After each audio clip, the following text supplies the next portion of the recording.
Okay, just as a reminder, this session is being recorded. So if you don't want to have your camera on and you have your kind of face shown in the recording, then please turn that off, and you're welcome to ask any questions over the chat. And I'll hand the mic back over to Dennis. Thank you, Gabrielle. So this is the quick basic agenda of what we were going to talk about.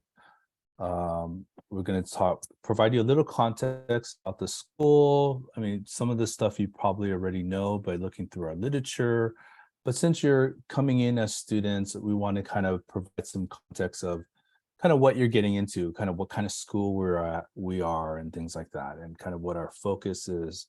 And then we're going to go to the curriculum and really focus in on the first year. We'll talk about the curriculum as a whole, but then I think what you're really interested in the group is what's the first year going to look like, and what classes am I going to be registering and things like that. And then we'll talk about a little bit about the practicum. I think for most of you, you're not going to have to worry about the practicum for a year or a couple years. If you're coming in as a third year student, then you'll have to kind of start thinking about it almost immediately. And so we'll talk a little bit about the practicum. In most cases, you're not going to have to really worry about the practicum your first year. So if you can just quickly in the chat, just kind of give us a sense of who you are. So the question is, are you coming in as a first year student, second year student, or a third year student? And then we just want to get a sense. And so then we can target the conversation more so that way. And for some of you, it still might be a little fuzzy, which is okay. I mean, so I guess, what did you apply as? So mostly, it looks like mostly first years. Is that right? So 1 second, Chris. A third year, okay. Okay, great.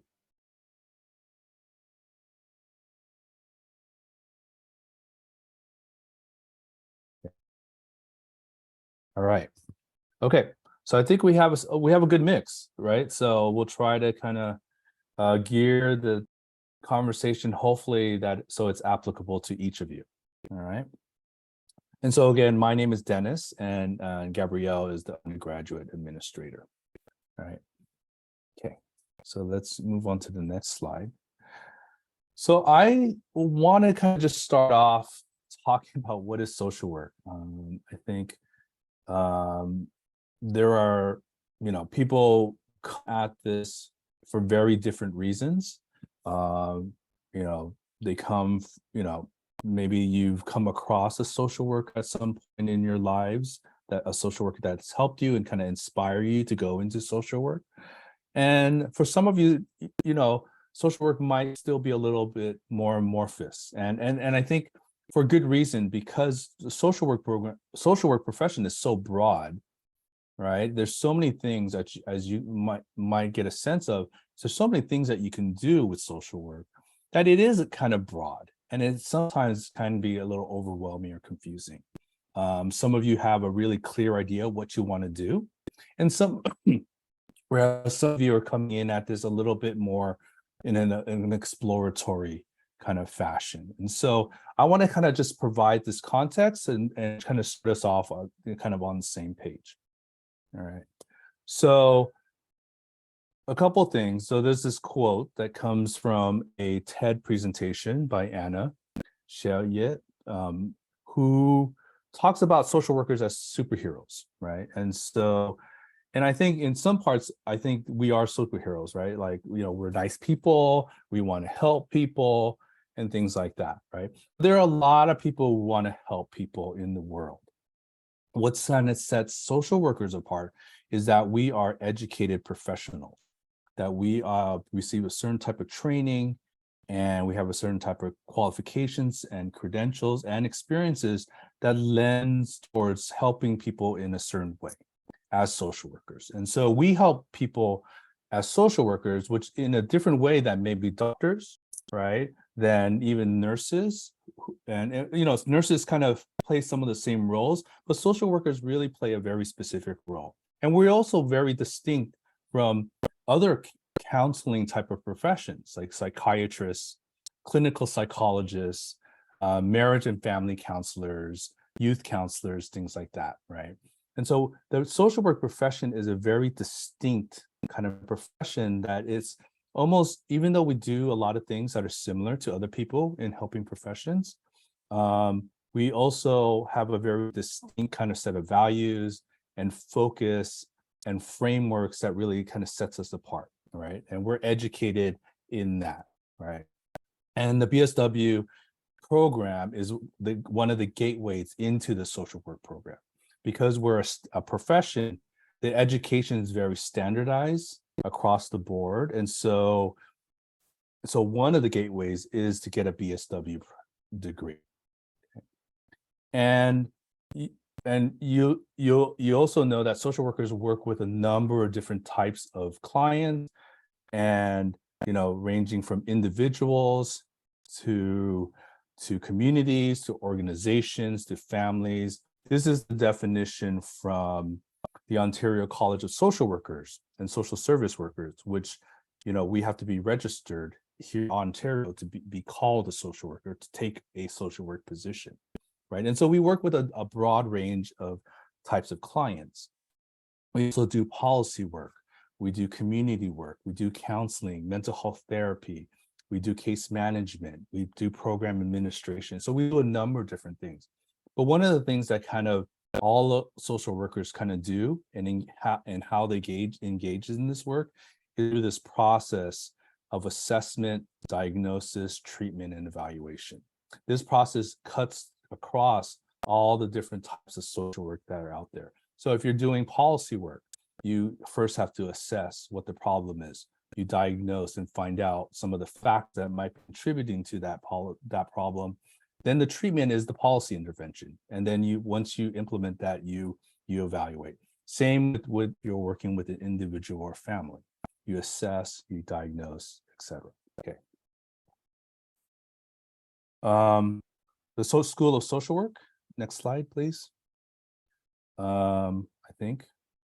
Yes, and so we try to do this here at the social work. If I've met you at various places, our curriculum, is distinct because we have some faculty, some really good faculty here. We have kind of setting here in Ottawa kind of sets us apart from other places in some ways, but the curriculum is very similar here in Carleton than in other social work programs because we're accredited by the same body, right, which is the Canadian Association of Social Work Education.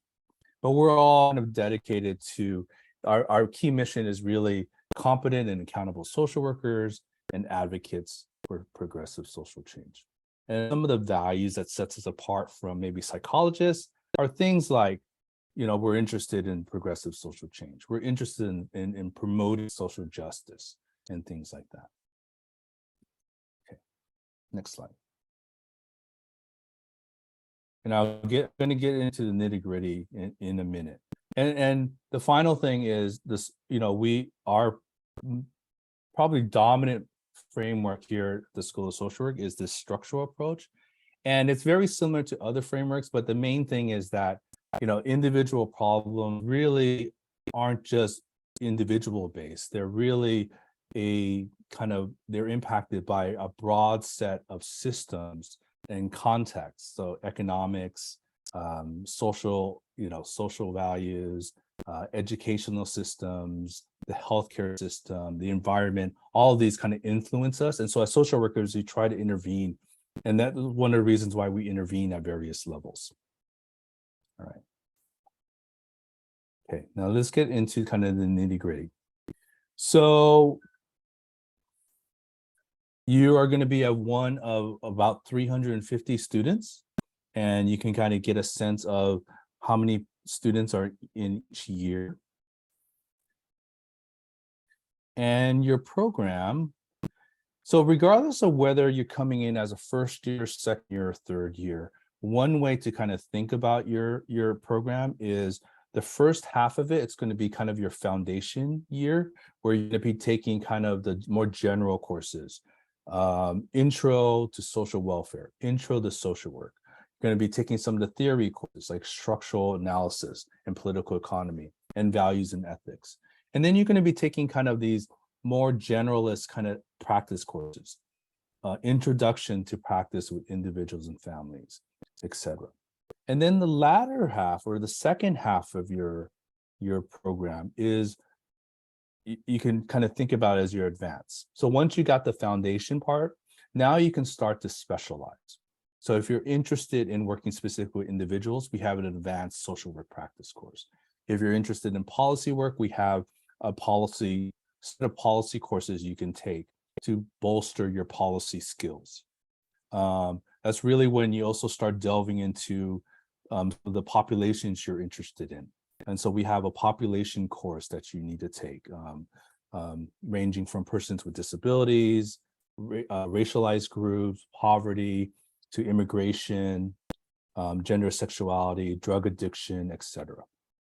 So you start kind of specializing in kind of what you're interested in. Throughout this process, you're also taking electives, right? And so there might be some places where you start to specialize with your electives as well. In the latter half of your program, the advanced kind of portion of your program, you're also doing your practicums. So for third year students, you're doing one practicum. Is that right? Am I thinking right? Or I'm getting confused. For second years, you do your one practicum. And then if you're coming in for your first year, you're two practicum, your third and fourth year, and you're able to be exempt from one of them. So your practicums really come into play during your advanced year after you've gained your foundational skills. And now this is a time where you want to work in a setting that you're interested in or are there to get skills that you can use in the future. All right. Okay. So moving forward, Gabrielle, I think you're going to talk about registration, which is probably the most important thing that you're interested in. Yeah, sorry about that, Dennis. The slideshow seems to have a delay every time I click on that. No problem. Yeah, so with regards to your guys' registration, registration opens toward the end of June, beginning of July. Really depends on your standing, just because the system doesn't allow for every single university student to register at the same time. It would cause the system to shut down. So you would be getting a time ticket for the time and date that you're able to register for both your fall and winter term courses. You can find time ticket information on your Carleton Central account. It's just under the first step of registration for getting started, where it'll show currently isn't available on Carleton Central, but more information will be available. And I will also be sending out emails to all the incoming students for fall 2023, providing information regarding registration. An important note I definitely want to stress is for any students who do come in the fall, just make sure that you register for both fall and winter at the same time or within a relatively same time, just because registration opens for the entire year. And the longer that students wait to register for the winter term courses, the more likely it is that those courses will fill up, and it's possible that you might not be able to gain access to a course that you need for that year or that term. So it's always best to kind of get everything set up all at once so you don't forget about the winter term. Registration is completed all through your Carleton Central account. So I believe you guys would have access to a Carleton portal called Carleton 360. On there, you should have access to your Brightspace, a Carleton Central, and your Carleton Female account. Carleton Central is basically like the administrative and registration hub for Carleton University. I've also included like links on this PowerPoint for registration, how-to steps, how-to videos, like a lot of really helpful links. I'm happy to send a PowerPoint to everyone following this meeting. And if we have questions at the end, I'm happy to answer that. Bear with me as the slide delays here. So there's information regarding registration and course sequencing for your year of entry on the School of Social Work website. So I've included some information here for first incoming. Generally, students who come into the first year of the program, those are high school students who would have completed no post-secondary education. or not enough credit to be considered second year standing. Generally, the first year incoming will complete only 2 social work courses, your introductory courses, and then electives. Something I would want to note is this is all available on the website, but any information that you see here, if a course is italicized and has the asterisks beside it, there are certain courses that are only offered in specific terms. So it's very important that you ensure to register for that specific term as there's prerequisites in the program. Second year incoming, you will look at doing your second year core social work courses along with some of your electives. I'm going to be providing email communication with each individual student regarding their year of entry and what courses they should be registering in. So there's not too much stress. You guys don't necessarily need to write this all down right now. And I have an additional slide for third year incoming students. So all of these course sequencings are indicated on a full course load. And just as a note for everyone, your degree sequencing really depends on you. Averagely for the Bachelor of Social Work program, from first to fourth year, it takes about 4 years to complete the degree if you do a full course load in the fall and the winter term. There's options for doing part-time that is really up to the individual and kind of their circumstances. Obviously, doing a reduced course load would mean in order to complete the degree in 4 years, you would take summer courses, or you would just extend your studies by a couple extra semesters, and that really can kind of change over time as you do your degree. We can always communicate throughout the year and throughout your program to discuss course sequencing options if things ever change. So I'm always happy to speak with people regarding that.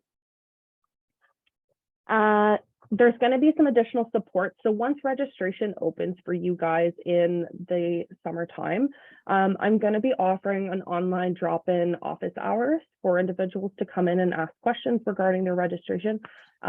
People are welcome to email me regarding their registration ahead of time, but I will be notifying everyone through email regarding when those online office hours will be offered. We're looking to set up some writing workshops for new incoming students just to provide some support for academic writing in the university and post-secondary settings. So additional information is going to be provided to everyone regarding those workshops that'll be available hopefully coming in August. And I'm also looking to provide an information session for new incoming students just to provide some clarification and understanding about the Bachelor of Social Work program, your degree requirements, and the kind of academic evaluation processes that occur throughout your studies here at Carleton. All right, and then on this page here, we have some links that are really helpful for registration. Like I said, again, these are going to be, I can send this PowerPoint to everyone via email. Essentially, there's just registration steps on the registrar's office website from steps 1 to 4, showing you how to register for your courses. They do also have a registration assistance team that's very helpful for navigating Carleton Central and registering for courses throughout the fall and winter. So you can see that here under the registration tools. Definitely something I would recommend is familiarizing yourself with important dates and deadlines associated with registration. That can be found on the important dates and deadlines webpage. There's some links here about academic audit, learning how to read that, and learning more about your degree requirements, and then a link there for the academic continuation evaluations that occur throughout your studies. And then I think that was it regarding the course components of the program. Dennis, did you want to speak about the practicum? Sure. I mean, we can talk kind of briefly about the practicum because you're going to be getting a slew of information regarding practicums, especially when you're bumping against your time that you need to start thinking about it.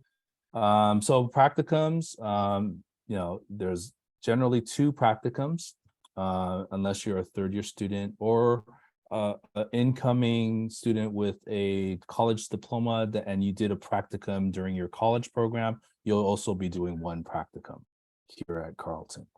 But the practicum is really a good time for you to try to, theoretically or hypothetically, apply the skills and knowledge that you're learning in class in the field. and vice versa.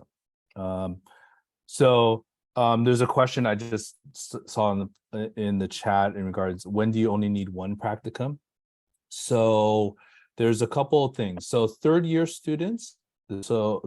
entry students, those who are coming in with another university bachelor's degree, will be doing one practicum. And that's usually in the summer following their first year.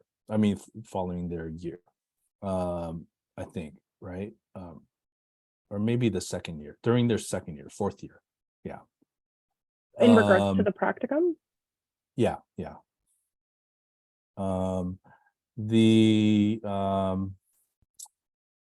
Another example is those who did a practicum in their college program. So for example, social service workers or other diploma program and did a practicum there.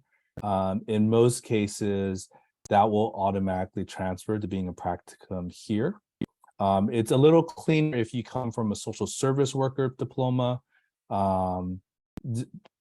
in college, because there's almost like a direct, like we can directly assess it, or there's been agreements. So for example, we have an agreement with Algonquin where your practicum gets your one practicum gets automatically recognized as your first practicum. In other cases, people who've worked for a while, regardless of what year they're entering, may apply for a first practicum exemption or waiver. But you have to kind of start that process. But we have a whole a number of folks who serve as the field faculty and field staff who will be talking to you about all of this information. So generally, each practicum requires 352 hours in the field.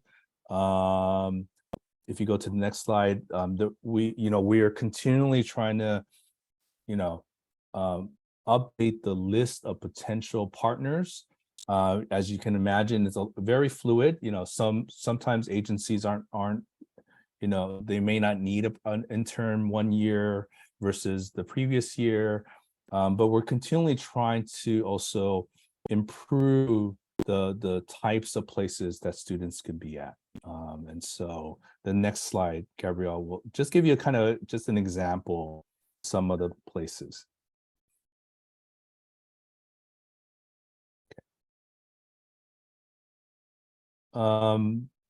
There's, I'm not going to go into too much detail because you'll hear all of this again during your academic orientation in September, and you'll hear directly from the field faculty. But generally, what you're thinking is, if you're planning to do, and Gabrielle will work with you in terms of your course sequencing, but generally, the term that you want to do your practicum, you really have to start thinking about and submitting paperwork the term before that, right? So at the beginning of the term before that. So for example, if you're interested in doing a practicum or you're set to do a practicum in the winter term, starting in January, you really have to start thinking at the beginning of the fall term, September, the previous term. There's going to be paperwork that you have to submit. You'll be working with the field faculty and staff to kind of come up with, they'll be looking for and kind of consulting with you and trying to engage you in a process where you come up with a practicum that kind of fits your needs. And as you imagine, some practicums are more popular than others. It can be competitive to some extent, but generally what you're going to end up is a practicum where you're going to be able to gain skills and knowledge and kind of experience working with a certain community. Right. I think that's all I have to say about practicums. And anything else, Gabrielle? In regards to the practicum, no, I think you covered a lot. I mean, it does seem very daunting when you guys come into the program just trying to get information about practicum. We do have a lot of information on the practicum hub on the School of Social Work. But please note that you guys are going to be getting email communications from our field team in regards to preparing for applying to your practicum. my recommendation would be, if you have questions, you're welcome to reach out to us, but always look at the website. Our School of Social Work website does have a practicum manual that indicates what the process entails. And you guys will be receiving kind of communication for when to apply and information like that. So you guys are going to be informed in regards to your requirements for the program and when you would be completing a practicum. Yeah. Like Dennis said, in regards to completing practicums, there are 2 required practicums. That may vary for individuals if they've received a transfer credit for the 3rd year practicum. There would not be, unfortunately, an ability to get a credit for 4th year. That is a requirement of all students in the program. Okay. So I mean, this is kind of outdated a little bit, but I included this slide just to say that, you know, as faculty, I think we are generally friendly people. Our doors are always open, or at least our emails are always open. We may not always be on campus, but please feel free to reach out. Like if there's a faculty member who's doing work that you're interested in, you know, please reach out, right? And there might be opportunities for you to work with them as an RA or even kind of even more informally, right? So just reach out.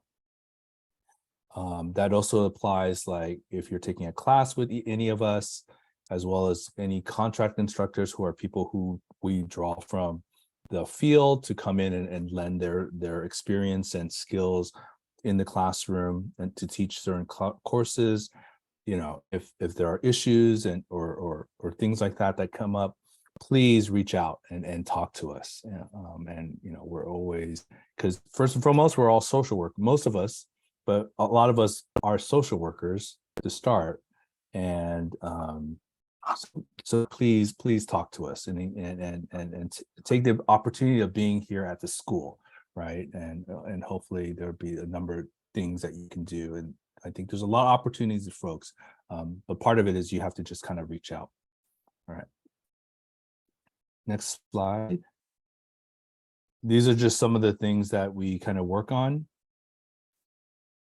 You could just quickly look at that, but we can go to the next slide.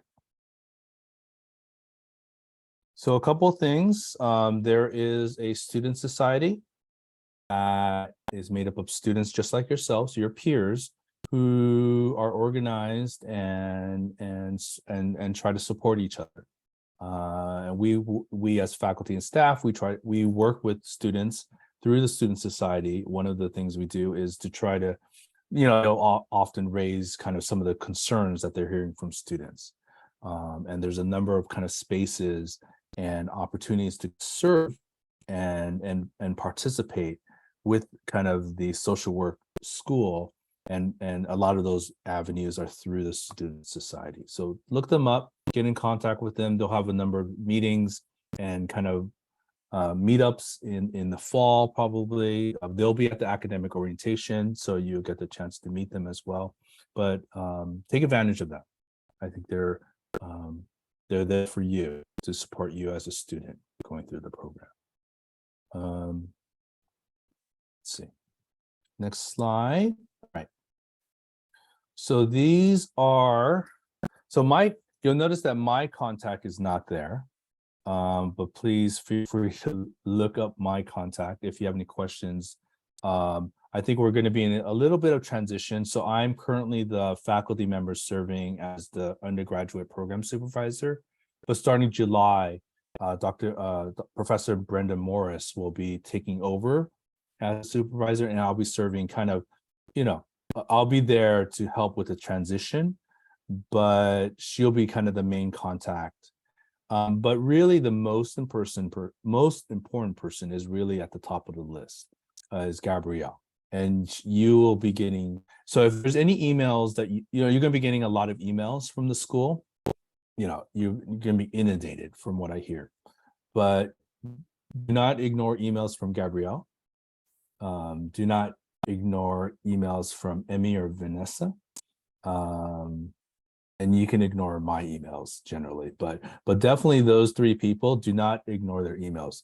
You know, star them, Put notifications whenever they email, because whenever they email, it's going to be, kind of important information about the program and things like that. So just make sure and then in case of Emmy and Vanessa, there'll be important information about field and the practicum. So make sure you don't ignore those emails, but you can ignore emails from me most of the time. All right. And maybe we'll leave that email, that slide up so that they can see it. So that's it. We kept this kind of short because we wanted to open it up to Q&A. So if you and this is not a webinar, so you can if you raise your hand, we can call on you. You can, if you rather just verbally ask your question to us directly, that's fine. I'll be, between the two of us, we'll be checking the chat as well, trying to go back and forth between the chat. But if we miss your email in the chat or your question in the chat, please, let us know. All right. Or just feel free to copy and paste it again, or you can ask it directly. So I'm just going to open it up for any questions people might have.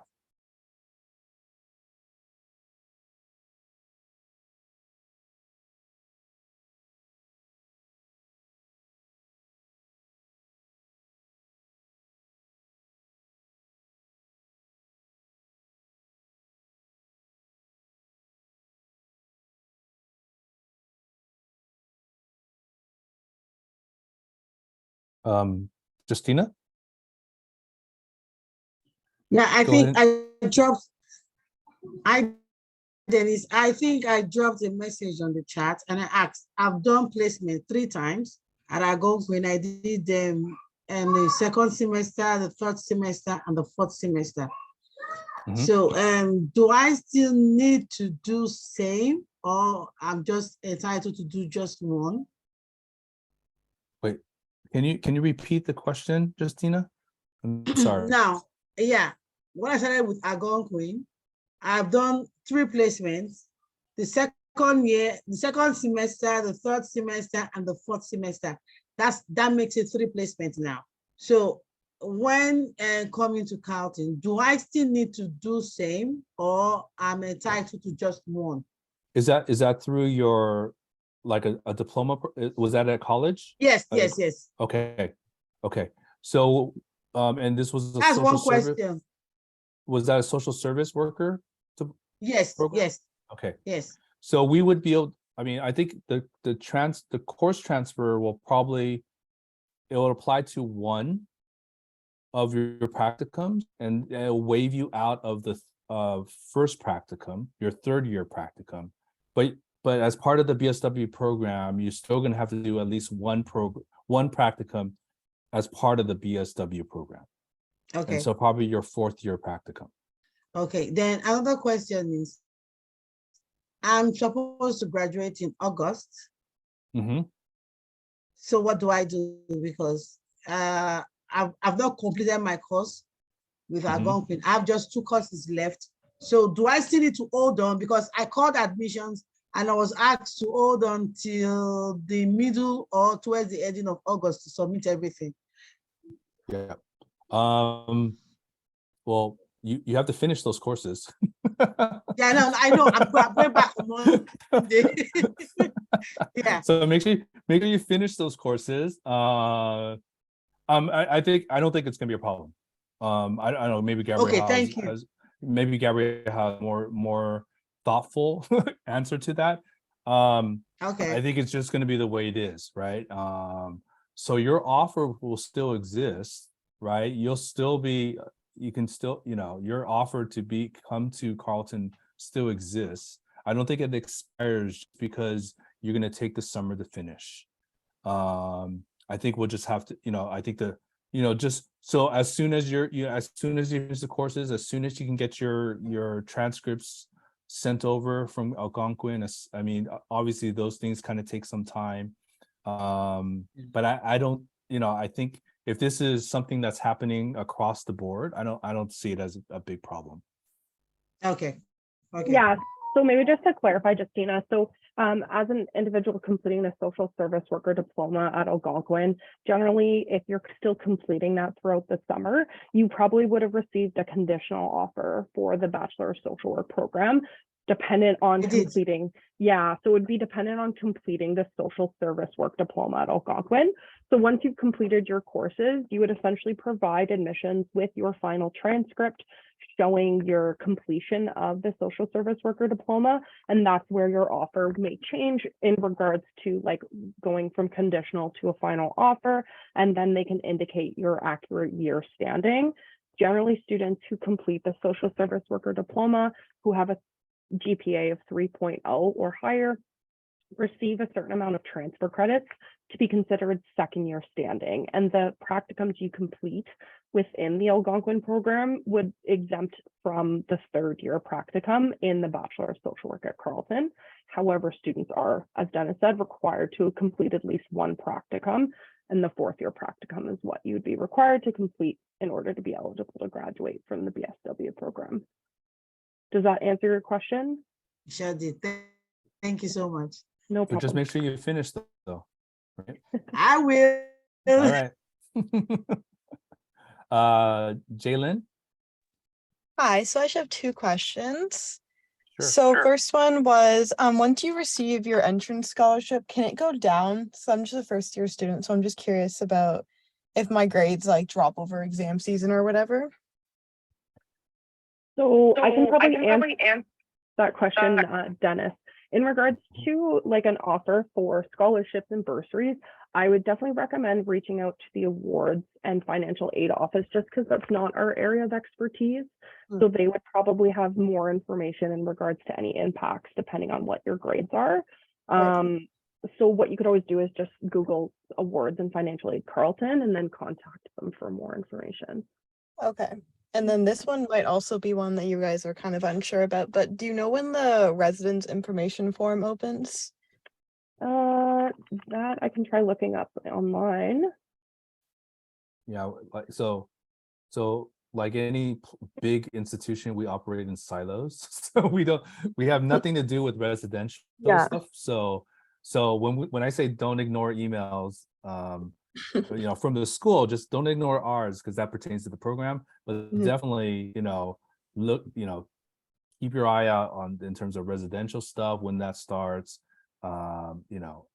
Anything else like parking, all that stuff. Obviously, it takes a lot to come to Carleton as a student. So, unfortunately, we don't handle those things, and so. Yeah, and I'm not able to find, sorry, Jalen, I'm not able to find information in regards to the residence form, but you can definitely contact Housing Residence Life Services regarding that. Yeah, sorry, we couldn't give you too much more information. Thank you so much. Chantal? Hey, Hello. I have like okay, so my question is, I'm just wondering, like, I've heard like social work can be like a lot of like admin work, and I'm just wondering, like, is there like some jobs that can be like more hands-on? Because like I'm a really hands-on person and I can get bored sitting down all day. Right, but by hands-on meaning, I guess what do you like, mean by well, hands-on? I know like group work, like there is like sometimes you can do like you could sometimes do like group therapy. I think like anything that's like not in front of the computer or just like sitting and listening to people. Yeah, I mean, I think it probably depends. I mean, social workers do a number of different things. Okay. So for example, I do research, so I am sitting in front of the computer most of the time, right? Looking at my computer. So maybe, but I see that as my social work practice. But I also teach, I also do other things where I'm engaging. So by hands-on, if you mean like engaging with people, getting out there into communities, working with people, collaborating and meeting with people and things like that. I mean, that's I think that a lot of social workers like that. A lot of social work practice is like that. Okay. Because okay. Yeah. I mean, at the end of the day though, like when you're trying to complete all the paperwork and things like that. That's often required as part of. I mean, there's going to be a lot of time spent in front of the computer or preparing the paperwork, for the clients that you just saw over the course of the day, things like that. It just kind of depends. Every day is probably going to look a little different, depending on your practice. But I think most social workers get into social work because they're interested in working with people, right? Yeah. And I think most social work practice entails a lot of that. But that doesn't preclude us from having to do like paperwork and things like that.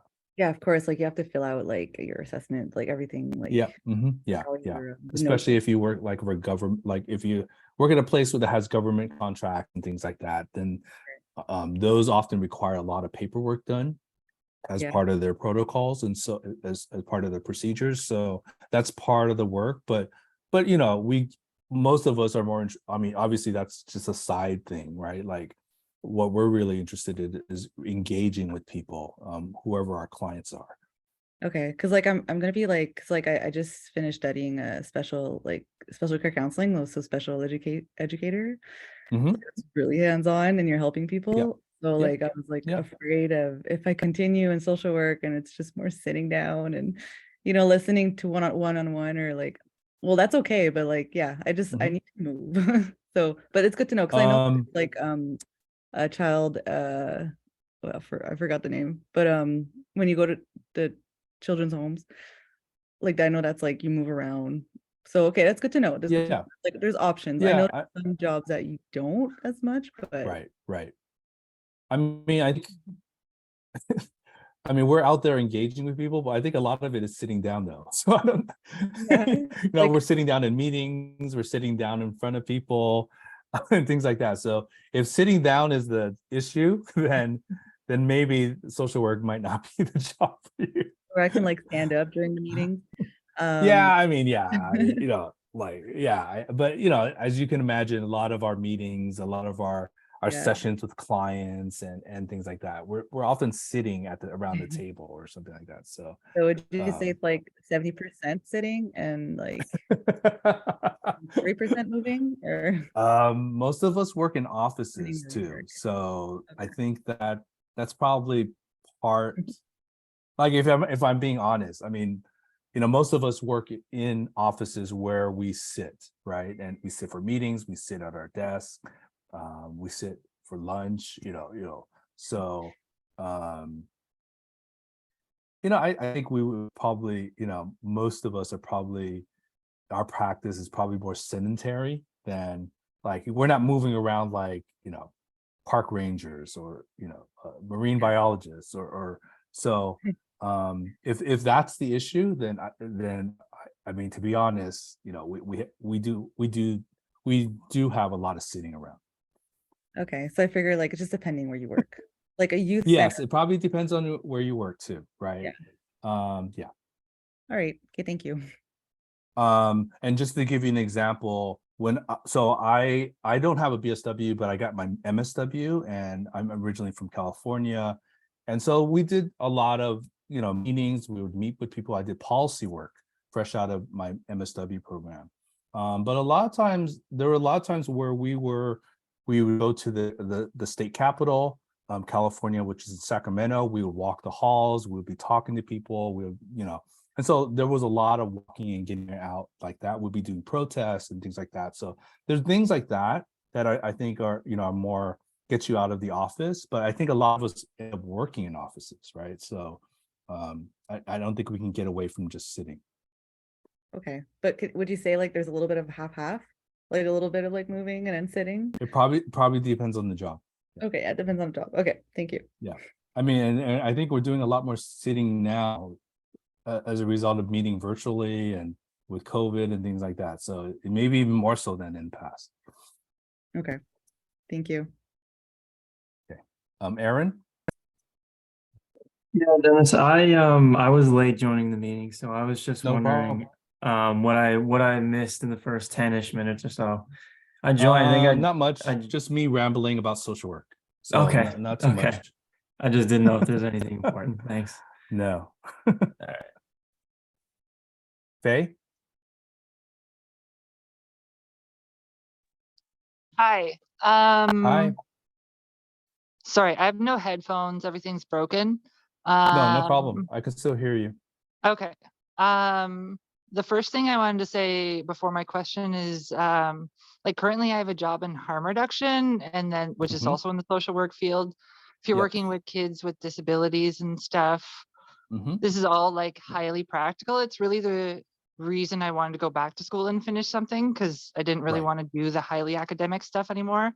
And I Yep. know it's like can be very academic in terms of like writing and stuff, but just saying like my job currently, the field is like mental health support, crisis support, like intervening, reversing overdoses, like working in a consumption site. So it's like Mhm. I think this field can be as desk job or as like intense as you want it to be.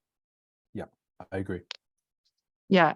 But like you got to do the paperwork, because when you work in a medical facility or something or an institution, it's just helpful. Yeah.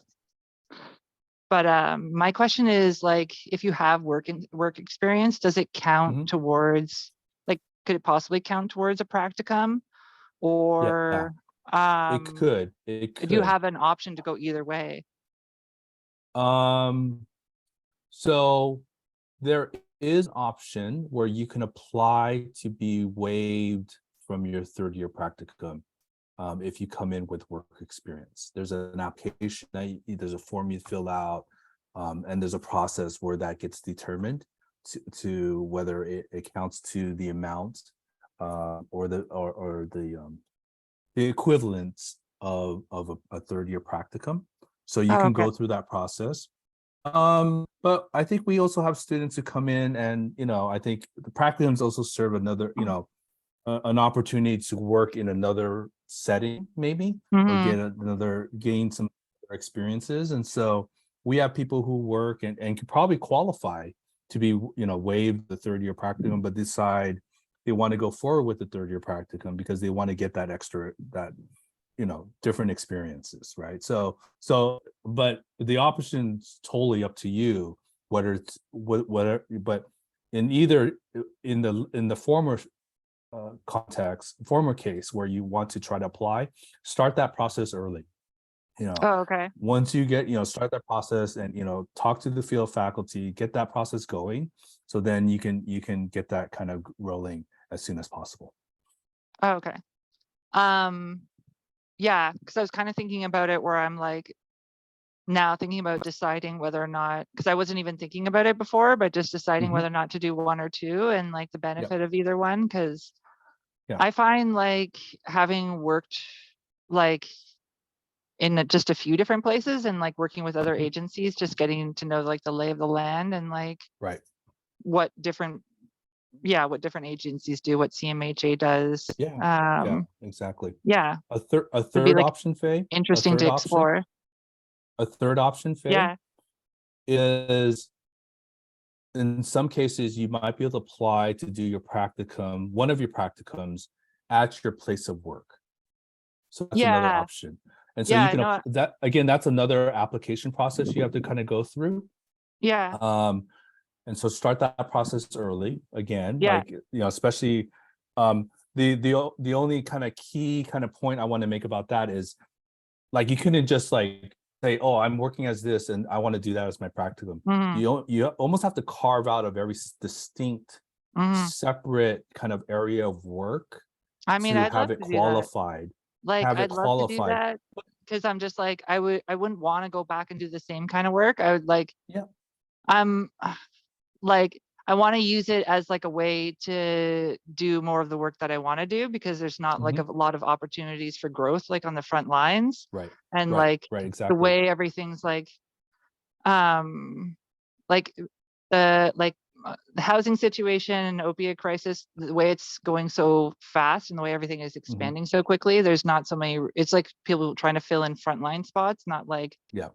growing in different organizations. So I'm just like, it's hard to, for me, it's like, how do you do the, like, it'd be nice to do something along the lines of like a group facilitation or be able to provide something that's like a bit more than like crisis intervention. Yeah.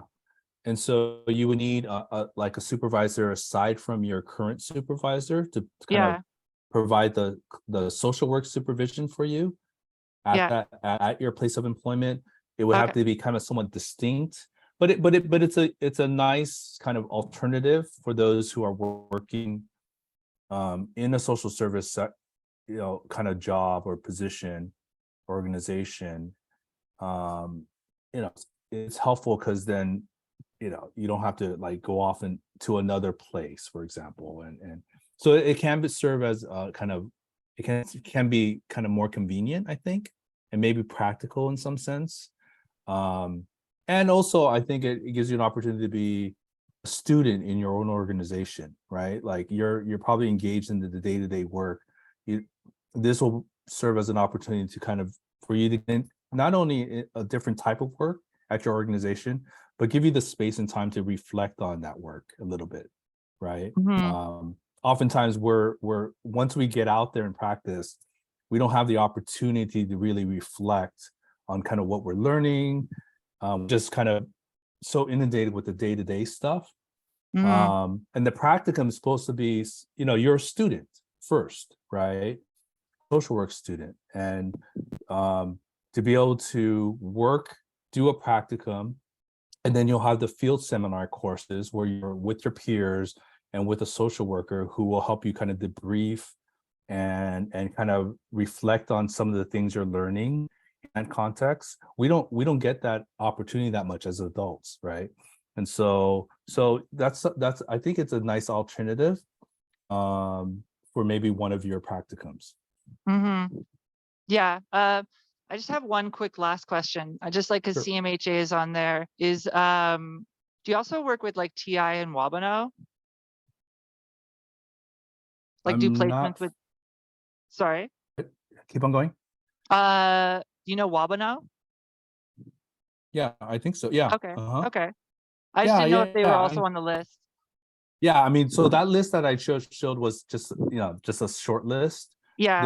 There's a broader list, and it's a very fluid list, and it Okay. kind of there's a lot of factors that come into play depending on the year, depending on whether the agency even needs somebody at that time.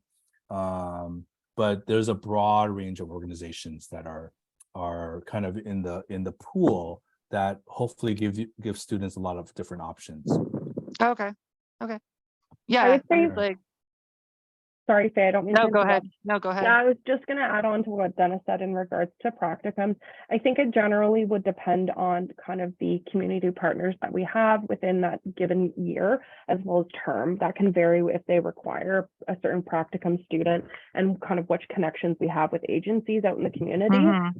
It's the field team, I would say, would probably be the best point of contact in regards to what available practicums there are within the given term.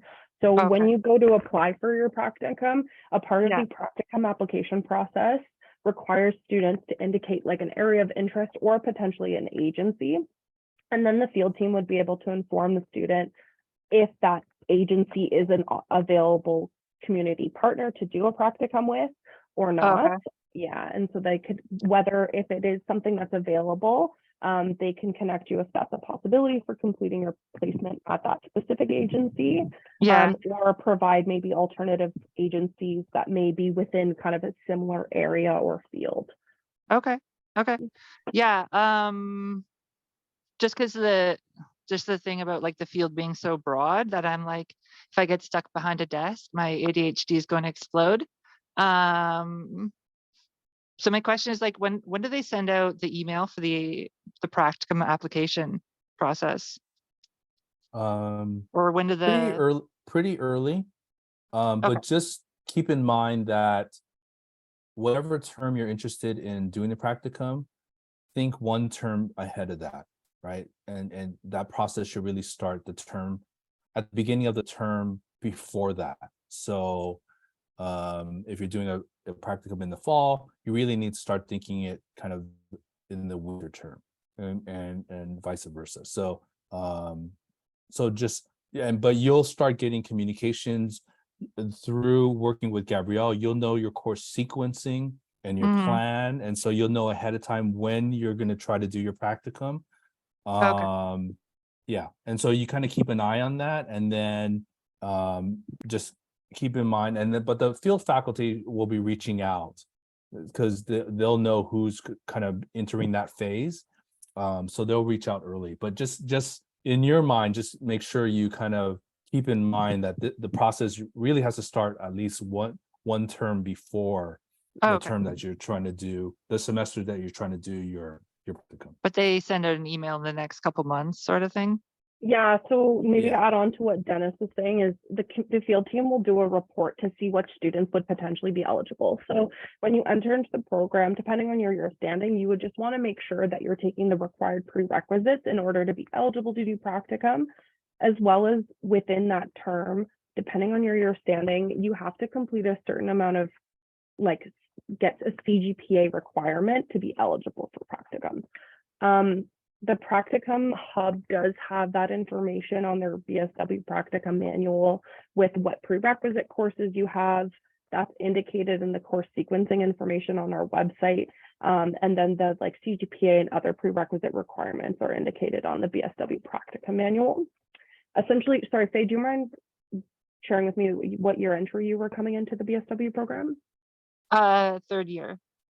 So generally in the third year, you will look to do if you're doing a full course load in the fall, you would be doing all your second year core social work courses that are prerequisites for doing your practicum. If you were exempted from third year practicum, depending on your previous education and you got a transfer credit, then you would just continue on to do your courses and then prep for your fourth year practicum. But if you do require to complete the third year practicum, then you would do core social work courses in the fall, and you'd be notified in fall by the field team about doing the full-time practicum that's available for students entering into the third year of the program. Oh, okay.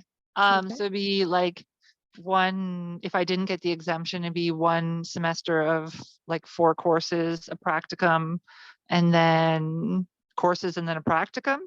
So it depends. Generally in school social work, the third year practicum is available and it's done throughout the fall and winter. Third year entry students are given an exemption to do a full-time practicum that's only in one term in order to go through the degree progression and finish in the 2 years. Okay. So you would do that in your winter as a third year entry, and then the fourth year practicum is either available to do in the fall or of a summer term. So you could work to do that the following fall in your fourth year, or do it sometime in the summer prior or following summer after that. Oh, okay. Okay. Thank you so much. No worries. Are there any other questions? We can probably hang out for another 5 or so 10 minutes.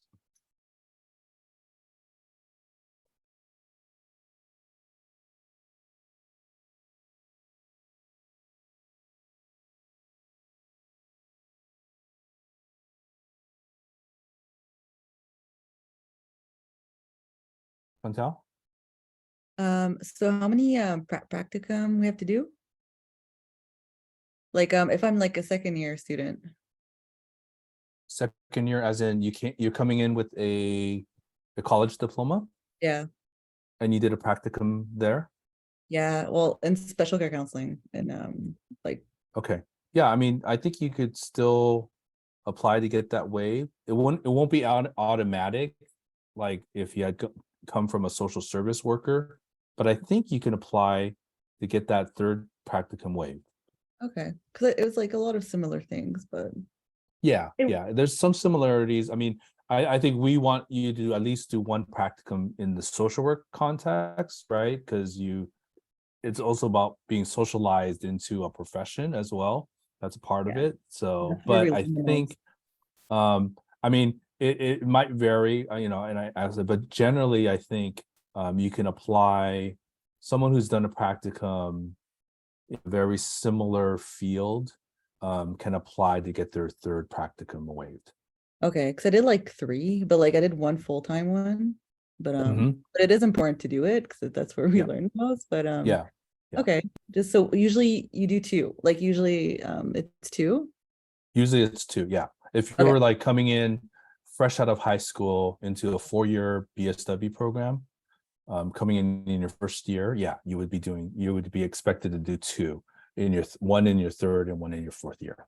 Okay, and like practicum is like an internship? Like it's like is it like Yeah, a yeah. time, like for 3 months full time? It is, I don't think it's full time. It's how many hours a week generally? Sorry, just repeat Every- the question for me, Dennis. I apologize. Oh, I'm trying to multitask Chantel and was answer asking. questions in the chat. Chantel was asking if it was a whole time. It's like you do it in a term, and you probably spend 3 days and at the agency. This is for the fourth year practicum. Any practicum. So the third year practicum, if you were doing second year entry, first year, second year entry, it's a part-time throughout the fall and winter. So it's an average of 2 days, I think 14 hours a week. And you'd complete that over 2 terms. For third year entry, it's a full-time practicum. And then for fourth year students doing the fourth year practicum is also full-time. So the full-time practicum options are generally about 28 hours a week, I believe 3 days. Okay, thank you. Yeah, no worries. A lot of that information is on the BSW practicum manual as well. Okay. Does that help answer your question though? Yeah, that helps. Thank you. Okay, no Okay. worries.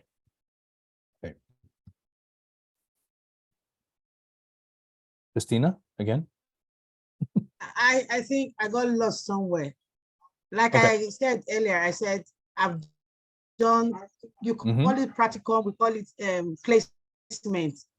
And I Yep, go same with- thing. Same Now, thing. Okay, so now if I've done my internship 3 times, do I still need to do it twice again and spend the same duration? Because No, now the you fourth year, can- the you third could- year, and the fourth year, we are doing it Uh-huh, 3 times in a week, which is Wednesday, Thursdays, and Fridays. right. So do I need to do same? Question. Yeah, Go do you on. have to do the same? So Yeah. you're gonna have to do at least one practicum So what at Carleton. year, if I'm coming in at the second, what year am I looking at? The It would third be or your the fourth year practicum. Okay. Yeah. Okay, thank you. Yeah. Gabrielle, I know you've been kind of checking the chat. Are there any questions?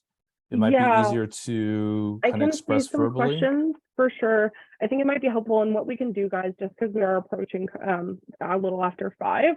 If I don't get to answer your question in this chat, you're welcome to contact me through email. My email's just right there, and then I can try to provide some additional information there. But just note there is going to be more information given to you guys throughout the program. We have a fall orientation coming. I believe that is in the first or second week of September. So you're going to be given more information there. And then, as I said, continuously throughout your studies in the BSW program. So I see a question.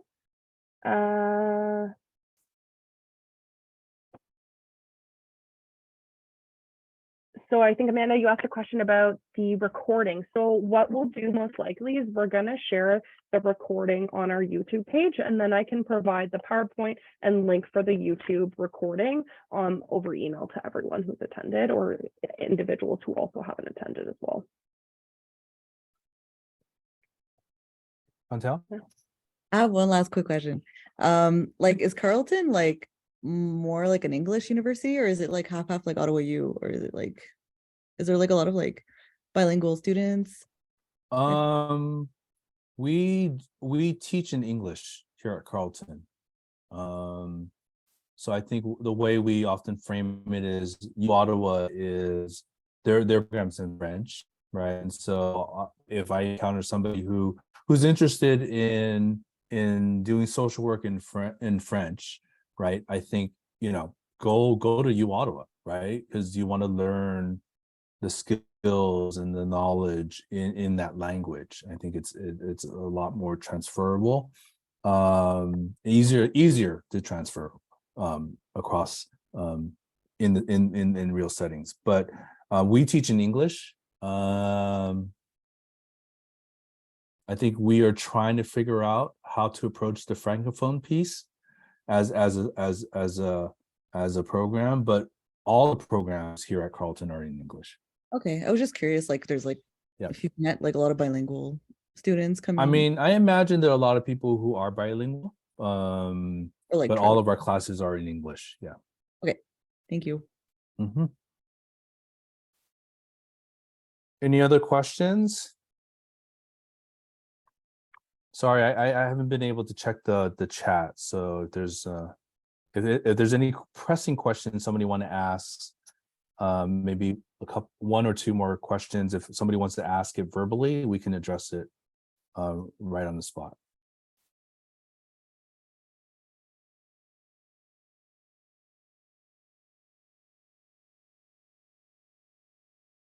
Okay. I think that's it then, right? So we'll stay on a little bit while I think Gabrielle's still trying to respond to some things, or no, in the chat. Gabrielle, are you still responding to people in the chat? Yeah, sorry, I'm still trying to answer some questions. Okay, so okay. if people So wanna we'll stay stay on for just a few couple more more minutes. minutes, so that we can do that. So if you haven't had your question, responded to, Gabrielle's trying to do that, and I'll try to kind of look at the chat as well. But thank you so much for attending. It was really nice meeting you, at least virtually, and seeing the names and seeing some faces. Again, welcome and congratulations. Welcome to the social work profession. And we all look forward to seeing you in the fall. Thank you so much.